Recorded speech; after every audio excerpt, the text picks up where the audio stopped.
Hi there, I'm Kevin Gentry, and welcome to the Going Big podcast, where we explore the strategies and stories behind transforming your effectiveness by 10xing your fundraising and marketing. Each week, I'll be sitting down with some of the most influential business leaders, CEOs, and nonprofit visionaries to talk about leadership, the power of giving, and how to make a real impact. If you're ready to go big and to elevate your organization to new heights, you're in the right place. You can find the Going Big podcast on Spotify, iTunes, Amazon, iHeartRadio, Pandora, and YouTube. And don't forget to follow us on social media and visit our website, 10x Strategies, TENX Strategies.com, for some great free resources. Let's dive in. Welcome to the Going Big podcast, and what a special treat to be interviewing today Richard Viguerie. There's no one better who emblemizes the power of going big. In fact, he wrote a book a couple years ago, Go Big, with respect to your leadership, your marketing, the opportunities that are in front of you with respect to fundraising. This is just right on the mark with respect to the aspirations we have with these podcast interviews of how you can transform your effectiveness by 10xing your fundraising. Richard Viguerie, as many of you know, is considered one of the most consequential political figures of our time. Mostly, but not exclusively, but mostly through the introduction and development of political direct mail, which totally changed the political climate in the 1970s, 80s, and 90s by empowering millions of people to get involved in the political process who were not previously involved, either by giving or by as activists. And we saw that with respect to the realigning of the electorate in 1980 with the election of Ronald Reagan, 1994, many other circumstances. And so this is a real giant of our American history, and certainly a giant of marketing and a giant of fundraising. In fact, he's considered the funding father of the American conservative movement, as many people like to refer to him. Richard, I want to get into a lot of just the nitty-gritty of how you look at the opportunities today for people to become more effectively engaged. And if I could, I'd like to start by asking you, you have told me previously that even though you got involved early in fundraising, in fact, major donor fundraising for Young Americans for Freedom, you decided that the real opportunity was better understanding of marketing. And now today, you argue that fundraising is downstream from marketing. Your best fundraising strategy is really a product of your best marketing strategy. So could you begin to explain that? And then I'd like us to dig into Viguerie's 4 Horsemen of Marketing. Well, first of all, Kevin, thank you so much for the opportunity to speak about marketing.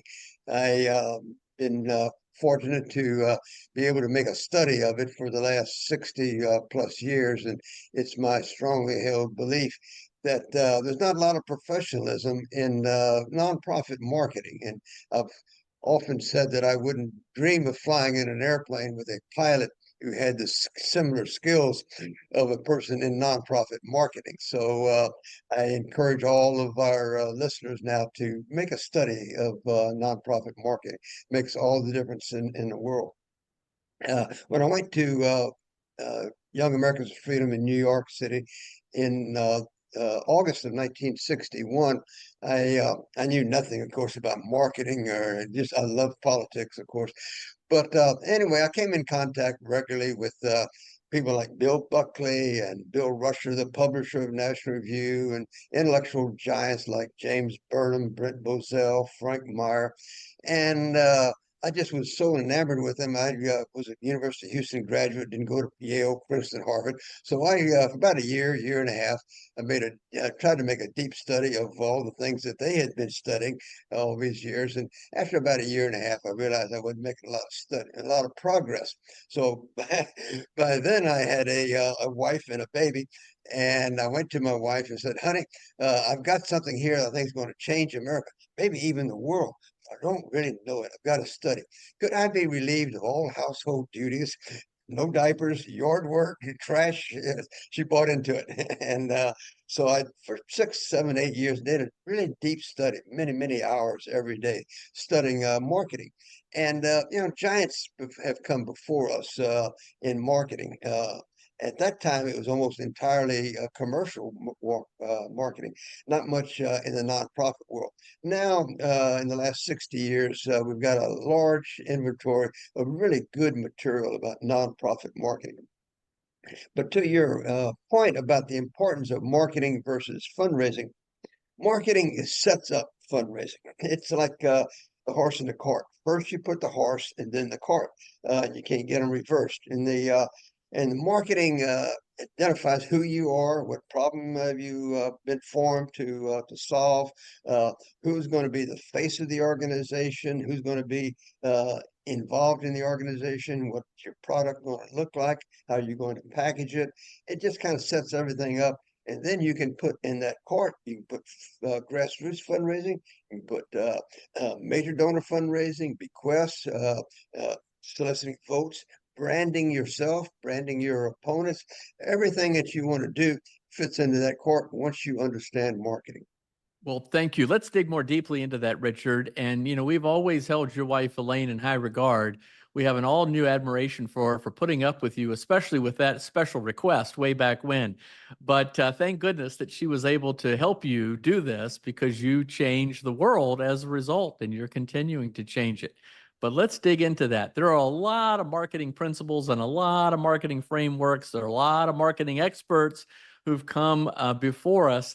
But you've taken 4 very important principles into what you call Viguerie's 4 horsemen of marketing. You start with position, and then differentiation, benefit, and brand. How about we unpack each of those for the benefit of the listeners, and then we'll kind of wrap it all up and talk about the application of that further. But let's start with your position. Whether it was David Ogilvy who developed that first, or whether it was Al Ries and Jack Trout through their very famous trailblazing book, Positioning, whoever it was, they talk about the importance of grabbing a hole in the marketplace, having just one thing that identifies you and only you, and when people think of you, they think of only that thing. Tell us, if you would, why positioning, your position, is the ball game, the foundation, the rock on which everything is built. Tell us why it's so important. It's so key there, and thank you for the opportunity again to talk about something that's so important to nonprofit marketing. And let me just say to the listeners there that the 4 horsemen are not only for fundraising; they apply to much of life.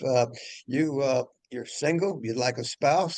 How do you differentiate yourself from all that competition? When I asked my wife of 62 years, Elaine, to marry me, I didn't know at the time, but she was dating someone else who ended up having a great career in the country here.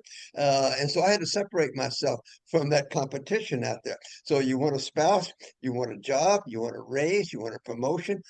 4 horsemen help you in all of those areas there. So much of life you will find can be benefited by a study and application of the 4 horsemen. Number 1, as you said, is position.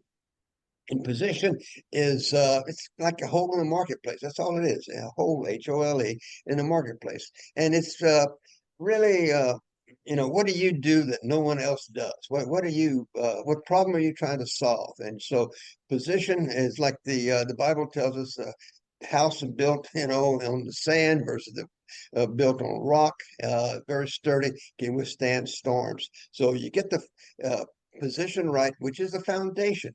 That you can build a very tall building, 20, 50, 100 stories. If you get the foundation right, get the foundation wrong, and nothing else will work there. So position is, and it's, by the way, Kevin, it's a private decision. I like to use the example perhaps of Rupert Murdoch. 40 years ago, he wants to start a cable television network. He didn't go out there and study ABC, NBC, CBS. He brilliantly identified a niche market. half of the country. Half of the country 40 years ago didn't have a conservative television network. So he privately decided he wanted to have that hole in the marketplace. And then next is differentiation. That's number two. Richard, before you dive into differentiation, let me ask you a little bit more about a position, because I think it's a difficult concept for people to fully grasp. And I think some examples that have been given, historically, Volvo equaled safety, Nordstrom equaled service, FedEx was overnight delivery. Today, Starbucks equals a community for coffee. When you own that, it's not a matter of being more effective or better organized, or you have to own that category. Is that right? Absolutely. The key word of all that you said there, the key word is category. You have to own a category. Uh, when I started my company in the mid 1960s, I owned a category. People had raised money for hundreds of years, and they had raised money through the mails. They had sold products through the mail, but nobody had ever tried to raise political money through the mails. So that was a private decision that I came up with, and it was a category that I own. So we'll get to a brand in a little bit here, but that's what a brand is something where you own a category. You're doing something no one else is doing. If you develop a new beer, you're not owning a category, obviously. Maybe you could be the first imported beer. Well, no, maybe the first imported beer from this country, or the first imported light beer from this country. So you want to make sure you have a position, a hole in the marketplace, unoccupied by no one else. You want to make sure that you're doing something. There's a need for you to have this organization, because if this doesn't get done, it won't get done. Nobody else is doing it. And just to make sure, this is important because we live in such an over-communicated world today. Oh, absolutely. We're massively over communicated society. It used to be we had, people were exposed to 1,000, 1,200 words, advertisements a day. Now it's, 5, 6, 7, 8,000. With the internet out there, you just got your finger on the delete button, delete, delete, delete, delete. And the same with your postal mail. If you don't grab their attention within 3, 4, 5 seconds, your brilliant ideas and your important project goes in the trash can. So you've got to be able to quickly differentiate yourself from all that competition out there. And position allows you to do that if you do it correctly. And then one last question. Your point is that a niche, even though it may be smaller, is more potent. And I think that's one of these examples that's sort of counterintuitive. So, for example, you have all these traditional car manufacturers for a long time, and you had luxury cars, you had highly engineered cars like BMW or Mercedes. And then suddenly you have electric cars, and Tesla owned that category for a long time. The percentage of electric cars is very small, but we know that Tesla became a huge brand because they just owned that one niche category. Is that a good example? Excellent example. And it really helps to be first. You know, very few people could tell you who was the second person to fly solo across the Atlantic, or what was the second college, who was the second pope. People remember the first. And so you want to be the first to own a category, occupy a hole in the marketplace. And when you do that, and you get all the other parts of the four horsemen right, life is downhill with the wind to your back. Get one of them wrong to your audience, and you're going uphill, and with the storm facing you, it's going to be very difficult to succeed. All right, well, let's go to the second horseman. But by the way, as a graduate of the College of William and Mary, the second oldest university in America after Harvard, I think I can prove the point that nobody knew that William and Mary was number two. All right, differentiation. That's horseman number two. And that's where you say that you want to visually show your hole in the marketplace. What do you mean by that? Just going back to being number first college out there. If you want to know who's the first of anything out there, just look for the most famous. Most famous college in America is Harvard. And so who was the first woman aviator to fly solo across the Atlantic? Amelia Earhart. She's the most famous aviator of the 1930s. So it makes all the difference in the world to own a category and be first in that category. Uh, Differentiation, Kevin, is what you do publicly. Position, remember, is what you do privately. You decide what hole in the marketplace you want to occupy. And then differentiation is what you do to distinguish yourself from all that competition. Remember, 5,000 or more commercials being thrown at people every day. And so going back to the Rupert Murdoch example, after he had brilliantly decided, he wanted to occupy that niche market, half of the country. He didn't go out there and take out newspaper ads or advertisements on radio or television that he's a conservative network. He hired people like Megyn Kelly, Sean Hannity, Glenn Beck at the time, Tucker Carlson later, Jesse Waters now, Laura Ingraham. And when you see those people, you don't see those people on ABC, CBS, MSNBC. So it identifies who he is. So position is what you do privately to position your organization, and the differentiation is what do you do publicly to let everybody know you've got an organization that they should pay attention to. Maybe it comes through your letter signer. Maybe you've got a pub note out there. Maybe it's something else that you identify with publicly to make yourself stand apart from everybody else out there.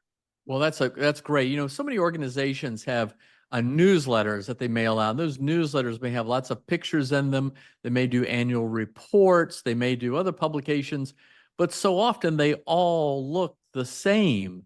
And the pictures are all the same. They're group shots from a dinner or behind a podium or what have you, and they're not showing their hole in the marketplace. There's very little about that says, oh yeah, that's what they do. So much application to that. All right, well, let's move back to horseman number 3, your benefit. Otherwise, sometimes called your USP, your unique selling promise, but your benefit. What exactly do you mean by that? Savannah, in just a second, but I really like your example on differentiation. And it doesn't matter what your political belief is, what your faith or no faith is. Everybody knows Salvation Army fundraising at Christmas time with the kettle out there outside your stores out there, and that's something that Salvation owns. Those kettles that you can put your change in, your money in at Christmas time to help people who are in need. So benefit, Kevin, is the benefit you receive. Okay, what benefit do you get when you write a check for any amount, $25 or whatever it might be? There, what's the benefit that you get? You see somebody that's going to be fed because of this, or that you're going to have your candidate have a better chance of getting elected. They're going to help pay for a billboard or for bumper stickers. So it's the benefit that the donor gets. And there's 4 horsemen, and you can have a hole in the marketplace. You can differentiate. You can have a brand that's perfect, really strong, and you can have a tagline. We'll get to all that. But if you don't offer a benefit, let's say you're a conservative, and you say embassy got a hole in the marketplace. They differentiate with their speakers there. They've got a brand. They've got a tagline, but they don't offer a conservative a benefit. And reverse is true for Fox. They have a position, differentiation, a brand, but they don't offer a benefit to a liberal. So you've got to get all 4 to your audience. You don't have to please everybody out there, but the audience you want to appeal to, you must get all 4, and the benefit is often overlooked. But what is the benefit that you offer the potential donor, buyer, etc.? Well, Richard, I've heard you use the example of the 2008 presidential contest and the Democratic nomination for that. You want to comment on that? Yeah, and you see this regularly when you have an open presidential election, as the Democrats did in 2008, as the Republicans did in 2016. In 2008, there were about six national Democrats that ran for the Democrat nomination for president, and of course, the two most famous, one that people will remember quickly, was Hillary Clinton and Barack Obama. But there were others. There were Chris Dodd, Connecticut senator. There was Bill Richardson, former governor of New Mexico, and others out there, John Kerry, etc., Edwards. But the so how do you compete against Hillary Clinton? She's the obvious nominee. She's the wife of the former popular president of the Democrat side.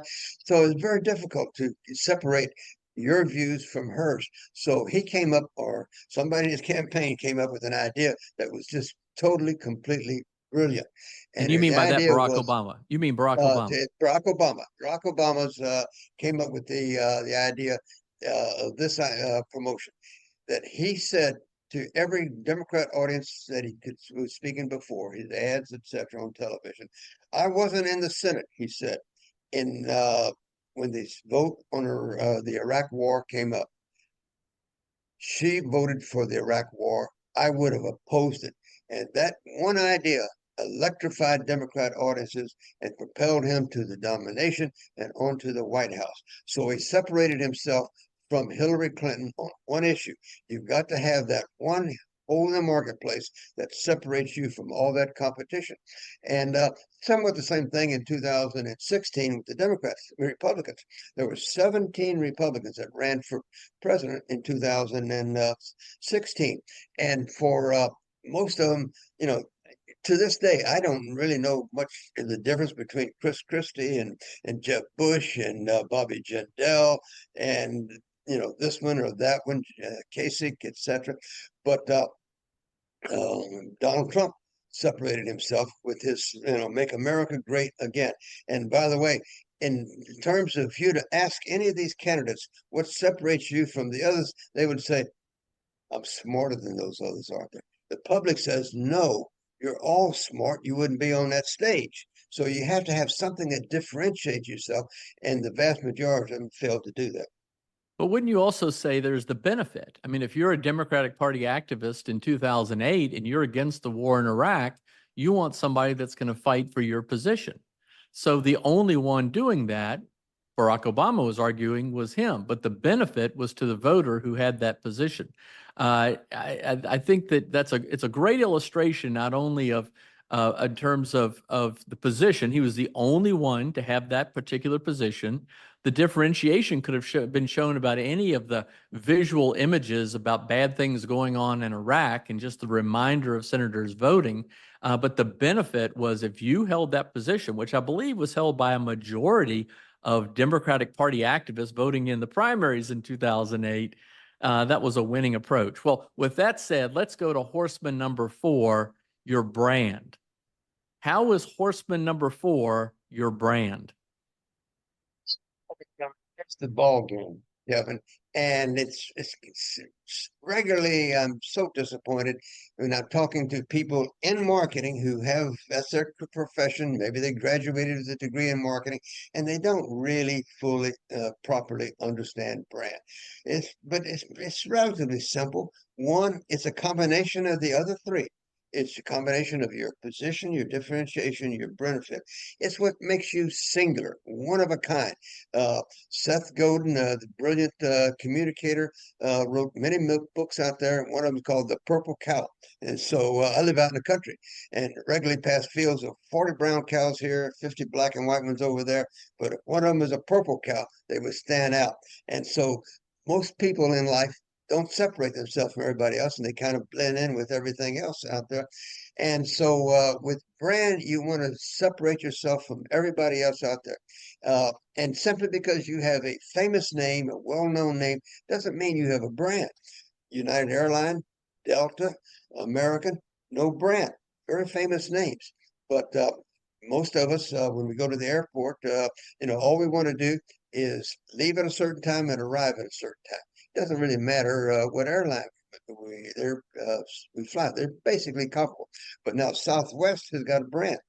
Singapore Airlines has got a brand, luxury, uh, and Virgin Airlines got a brand there. So you want a brand changes everything in your life.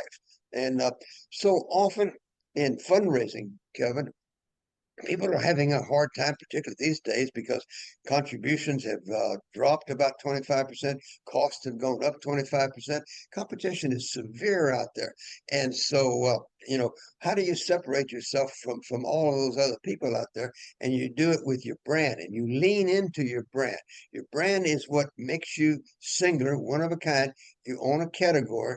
You're providing a benefit that no one else does out there. And if this organization is not successful, then this important item here will go undealt with. And so it's the ball game. And if your contributions are down, you're not doing well. It's almost always you've got a problem with your brand. Your brand is weak. Lean into your brand, and it'll change your fundraising. All right, just a couple of follow-up questions on your brand. First of all, some people get confused that your brand is your logo or the font and colors that you use. That's not your brand. Absolutely not. Your brand is your position, your differentiation, your benefit. It's what you do. It's what separates you from. It's what you're in business for. What problem are you trying to solve? Your brand is. I regularly go to this supermarket. I'm an unusual male. I like to shop, and when I do, I frequently buy paper towels. And there's some very good paper towels out there, but I buy Viva. And my dad before me. It's and it differentiates from all those others paper towels because it's a premium paper towel. It's like having a handkerchief in your pocket. Uh, and so if they're giving away other paper towels, I'm going to say thank you very much. I'm going to pay money for Viva because it's a brand, and I buy that brand. And it's in much of life these days we're seeing people don't are not sold products; they buy products. I recently bought a used car, and I knew what I wanted. I wanted a black Lexus. No one sold me the car. I bought the black Lexus from the person who gave me the best price. So we buy brands. People may deny, quite frankly, that they go with the leader, but that's usually the case. They buy the most popular product out there, which is often the one with the strongest brand. Richard, often I ask nonprofit leaders, what is your brand? What is your hole in the marketplace? And so many of them will say, well, we're much more effective than our competition. We're better organized. We're better run. We're the best out there. That's not a brand, right? That is so wrong. That's what at the beginning of the podcast, Kevin, I made the point that it's very, very few people in nonprofit marketing that really do understand marketing to begin with, and they certainly don't understand brand. And they think that, well, I'm a household name. Everybody knows me. United Airlines is a household name. Delta, American. Everybody knows those airlines, but they're not brands. Okay, Southwest is a brand, and it is the most used airline. They fly more passengers any given day than all the other lines, any other airline out there. So brand will propel you forward if you do it correctly. So marketing study, and at my tender age, I'm being 91 very soon. I spend 2 to 3 hours a day, 6 days a week, studying marketing and business. And the vast majority of the people in nonprofit marketing, communication, leadership of nonprofit organizations. None of us, almost none of us, went to school to learn to do what we're doing now. So you've got to learn it. I go back, and none of us would go to a doctor who learned by his gut or the seat of his pants. You want a deviant. It is deviant behavior. What doctors do: put people on tables and cut them up and save their life and change their life. The same with what we do. It is learned behavior, and it is nothing that you do by your instincts. So I've spent literally 45,000 hours studying marketing.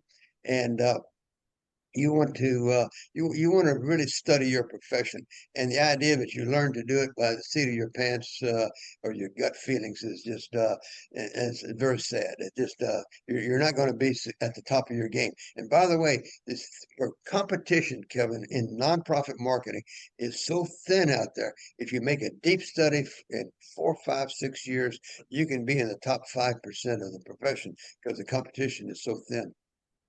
Couldn't agree more. All right. Well, Richard, I want to move on to a couple more. And as we wrap up, but I want to note something also. I think that's a great illustration. You've done extraordinary things in your life, many, many remarkable things, help build so many organizations, do so many important things. People who know you have so much admiration for you. But for all that, for 60 years, your brand is direct mail. Direct mail equals Richard Viguerie. Richard Viguerie equals direct mail. Any comment on that? Well, that's very true. I was in a meeting years ago that Jack Kemp organized, and about 6, 8, maybe more conservative leaders around the table, and he wanted them to meet Netanyahu, now the Prime Minister of Israel.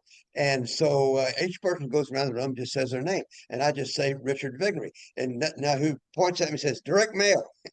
And that was 25, 30 years ago. So that was my brand then, and it is now.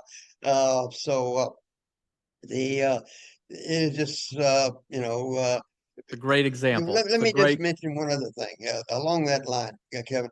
I've had been fortunate to have a lot of success in life and have been had a lot of experiences, and I wouldn't have done any of that without mentors. Mentors are so important in life, and I encourage Hold that everybody. thought. Hold that thought, Richard. We're going to come back to mentors at the very end. Hold that thought All because we right. have one more important thing to cover, and that's a lagniappe. Yeah, And was that plays to your Cajun roots. It's a French Louisiana term, an extra benefit, a bonus. So we've had the 4 horsemen of marketing, but there's a fifth. There's an extra bonus. Tell us about your tagline. tagline is so very, very important, and it should be a fifth horseman. It is that important. Okay. Let's say you're a candidate for public office. Your name means nothing to the person. You could be a liberal, a conservative, a centrist, a libertarian, a socialist. You don't know. And so you need a tagline to separate yourself from all that competition out there, whether it's an organization, and most people's nonprofit doesn't explain what it is that they do. It doesn't tell people what your role in the marketplace. It's very brief example. One of our clients for many years is a veterans organization, and there are dozens of good veterans organizations out there. Ours is called the Coalition Salute America's Heroes.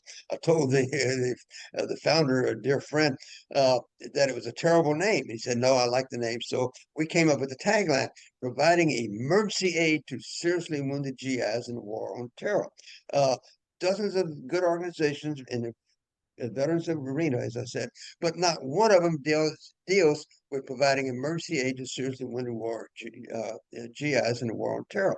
And it separates them from everybody else out there. And in seconds, people can get the purpose of the organization. And if they want to support that cause, they can do so. And it keeps it from your brilliant marketing piece from going in the trash can. So, and by the way, tagline is something that applies only to you.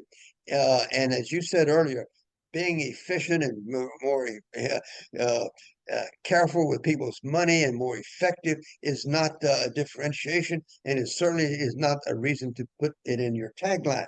And if your tagline can be properly, honestly, credibly used by anybody else out there in your market, tear it up and keep writing till you get something that separates you from all the competition.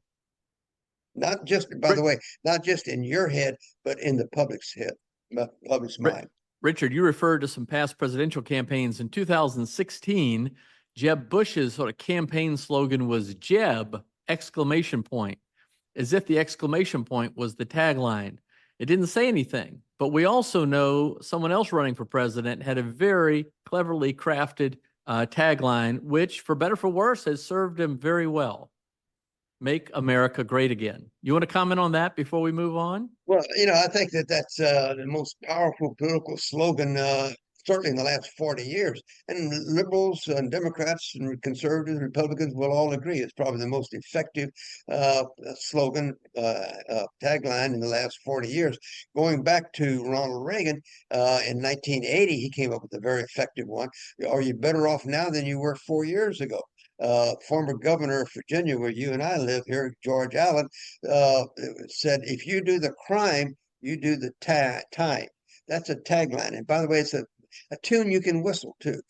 His successor, Jim Gilmore, came up with no car tax. The present governor of Virginia, Glenn Youngkin, says no CRT taught in Virginia schools. So you need that tagline that propels you forward and separates you from the competition.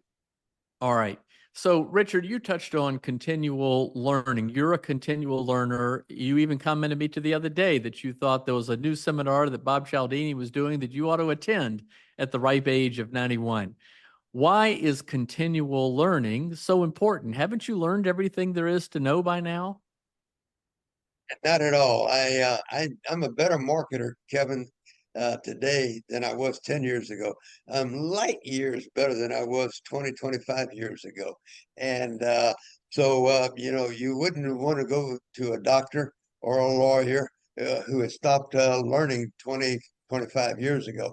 So there's just so much to know out there. And let me just say, by the way, you learn from so many people in the commercial world. When I started in my career 60 plus years ago, there was very little nonprofit material out there I could learn from. So I learned mostly from the commercial world, including people like Peter Drucker. And Drucker brilliantly wrote about business, but you can apply what he wrote also to the nonprofit world. And one of the things he said is very important is that a business or a nonprofit organization does two things. It innovates and it markets. And very few people in nonprofit leadership focus on marketing. They focus primarily on innovating, on coming up with ideas to solve this problem or that problem. And they fail to spend any significant amount of time on marketing. But you must do innovation and you must do marketing if you lead an organization. Well, podcast listeners, you'll be pleased to know that this conversation with Richard about the four horsemen of marketing, plus the tagline, was recently put into a little booklet called Viguerie's Four Horsemen of Marketing, which you can get from Amazon. I know it's already available, the Kindle edition. The print edition should be available soon. It's there. It's a great price. It's there at cost. And hopefully you can take advantage of it. Share it with others. There's a lot of great lessons in this little booklet. So bring it all together, Richard. Sir Isaac Newton is supposedly said that he could see further by standing on the shoulders of giants. You want to elaborate on the meaning of that quote and what you would recommend everybody do that's listening today do with respect to finding and learning from mentors? Yeah, they made all the difference in the world to me in my career. I was fortunate to have four mentors, Kevin. Three of them are deceased. One, Dan Sullivan, a strategic coach, is very much alive, and he's a young 80-year-old. And uh, I am I'm a turtle on a stump. Live out in the country, as I said, and I walk out in the fields. And if I come across a stump, tree stump, and I see a turtle on it, I know something. I know somebody came along recently and put that turtle up there. That turtle didn't climb up that stump, okay? I am a turtle on a stump. And so many people, I think, if you talk to them and have been successful in life, they will tell you the importance of a mentor. I went to New York in 1965 to study marketing by the Direct Marketing Association, and I was taught by a man, Ed Mayer, who was just a giant in marketing. And he came to my office after that once a month for maybe 12, 15 years. And he died rather suddenly of a heart attack. And a few weeks later, I get a phone call, and a man said, your guru has just died. Can I be your new guru? I said, you got the job. And that was the legendary Dick Benson, who's just a giant in marketing. And he's passed on now. And so, uh, we people have made so many mistakes in marketing, and gurus and mentors, they will be familiar with those. They will know those, and it prevents you from making the same mistakes that have been made so many times by others. And by the way, there are hundreds of marketing books out there, and maybe most of them are worth reading and all, but I don't spend my time on any books in marketing except about 12, 15, 20 by the giants, Seth Godin and Robert Chaldean and Al Reese and Jack Trout. Tell my team of 90 plus people, you don't read Al Reese and Jack Trout, you memorize them. They are so good. And you want to study brands. We've talked a fair amount about brands. The Origin of Brands by Al Reese and Laura Reese, his daughter. First 25 pages, you read it. I must have read it 8 times, 9 times. It will really, really help you understand brands. If you read Al Reese and Laura Reese's book, The Origin of Brands, the first 25, the whole book is important. First 25 pages will change your life. Great advice. And I think you list all those books out in the back of the Viguerie's Four Horsemen of Marketing. So another reason to get that little booklet. Richard, one last question related to this, and that is, how does one find a mentor, and how does one invite someone to become a mentor, or how does one invite oneself to become a mentee or a protege? Question, Kevin. I said I was fortunate to have these 4 mentors, and they saw something in me, particularly the direct mail, direct marketing people, Ed Mayer, and Dick Benson, and before them, Marvin Liebman. And they've all been dead several decades now, but their work is being carried on by me and my team and the people that I have mentored, and my employees who have gone on to carry on the work in other organizations. So I regularly am asked by people to help mentor them, and so I think about them and learn about their visions, their goal for the life. And if you want to become a top level marketer, make lots of money, retire at age 55, sail the Caribbean, good luck, God bless you. But I got no time for that, because when I go on, I would like my work to be carried on for 50, 100 more years by others out there. And so if you want to find a really high level marketer, explain to him, communicate to him, let that person know the benefit to him. We'll go back to the 4 horsemen. It applies so much in life, not just for that next fundraising letter you're writing there, but what's the benefit to the mentor for you to work with him? So make sure you've done the 4 horsemen when you go to people you would like to mentor you. You've done your position, differentiation, benefit, brand, and tagline. All right. Final question, Richard. You wrote a book a couple of years ago, Go Big. This podcast is called Going Big. I know you and I both share a view that there's no shortage of funds. It's only a shortage of good ideas where those funds could be applied. That was something that was said by our old friend Jerry Hunsinger, another important mentor. We've got to do better if we really want to solve the problems in the world. The world is on fire. To get to the root causes of the problems, we've got to offer big vision, big solutions to what we're doing, and really just truly go big. Would you kind of close us out with your passion for that particular subject? Very, very difficult to find people who really know marketing. And then when you take it to the next step and find somebody who's an entrepreneur who knows marketing. There are very, very few people like that, but it's so key. Kevin, we all know people who really know marketing. They studied it, they know they're good copywriters, they're this and that type of thing, but they lack that entrepreneurial spirit. And if you don't have that entrepreneurial spirit, it's kind of like my car right now. It's a very nice car, and it's full of gas right now because I'm going to take a trip tonight. But it's not going anywhere. It doesn't do anything. It doesn't help anybody. I can turn it any way you want. But when I start the motor, I can go to Florida, I can go to California, I can go to New York. So you have to have that energy out there. And like you, I know most of the national conservative leaders out there, and in my opinion, quite frankly, too many of them, very many of them, have low energy. And on the left, so much energy cut with a knife. Okay, but if you're on a board of directors of organizations out there and you're not achieving the results you want, look for somebody with energy, entrepreneurial energy, and then you go hire the people who know marketing. But you need somebody running the organization who has a high level of energy. And the Bible talks about that. Don't be lukewarm, be hot or cold. And God could take a bad person, Saul, and make Paul out of him. His number one salesman in that time.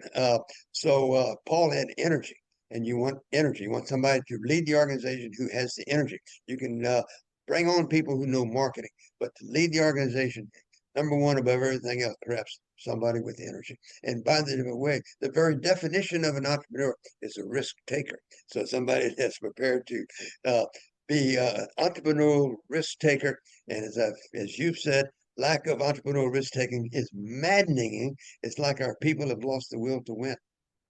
Well, Richard Viguerie, this has been a real treat for us all and a tremendous benefit to us if we're able to take these lessons and apply them effectively for our shared principles to try to get to the root causes of the problems we're trying to address.